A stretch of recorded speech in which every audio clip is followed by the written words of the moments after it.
The Real McCoy by Cherry Potts. Hello, dearie. Don't be shy. Come all the way in. On your own, are you? I know, it's a bit of a shock, isn't it? Especially after all the noise and razzmatazz outside. Not what you were expecting? Well now, don't be coy. I know what you were expecting. The thing about it is, you lot, what you imagine when you think of people like us, like me, is... it is all about sex, isn't it? You think mermaid, and you think pale, slender, pretty shoulders, long, floaty hair. And you might allow for green hair, or green skin even at a pinch, and you might even have been wondering about a belly button. But you were hoping for a pert bosom. Don't try to pretend you weren't. And the fact of the matter is, we aren't all pretty. Some of us look like the back end of a walrus. And although you'll never find us getting exactly flabby, well, not with all the swimming, if you let yourself go, a shark will finish you off in 2 shakes of an electric eel. So, when I say mermaid, or when you see that tasty little sign outside, for that matter, you are not thinking colossal great things like me with generous hips and flaky scales and big floppy tits. So, I saw you screwing your face up like I wouldn't notice. Are you disappointed? Thinking about asking for your money back?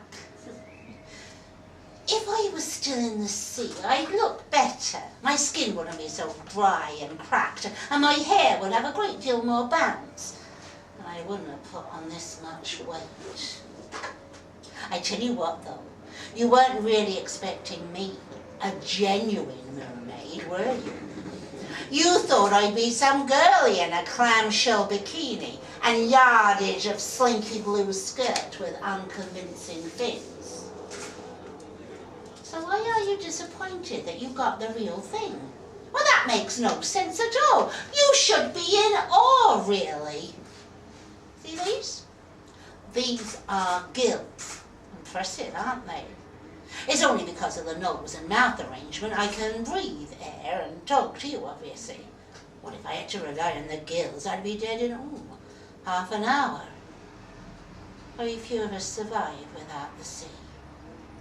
Take us away from it and we pine, dead in a fortnight mostly. Fortunately, I'm tough and I can see the positive side of a career. Of course, I was young once, but never what you might call pretty. Oh, little. Well, none of us are. Your average fully grown mermaid clocks in at 10 feet and close on 300 pounds. Well, that's a lot of ballast. Not as much trouble to move as that elephant, but that elephant can walk on her own 4 feet, of course. I need my own vehicle, complete with travel tank. Oh, it's not very big, not very comfortable, but generally it's just for a few hours. You want to get in the tank with me, sweetie? Oh, you might not really. The water's not been changed for months, for a week. Not since we pitched the tent last Saturday. Too much effort. You know, I should talk to my agent about that. There's bits of popcorn and dead flies and all sorts of things. Look, cigarette ends. Oh, you people are disgusting sometimes. The things you think to throw in the sea and the tank, well, that's worse. Do you think I don't notice? What do you mean, liberation front? What do you think this is? Free Willy? I'm too old to go back in the sea.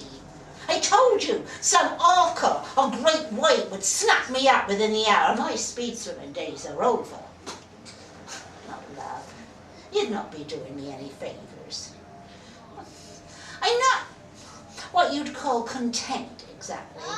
But I meet some interesting folk here and there, like you, for instance. And we have great sing-alongs, me and the strong man and the fortune teller, when the punters have all gone home. Well, she's a genuine article, the fortune teller.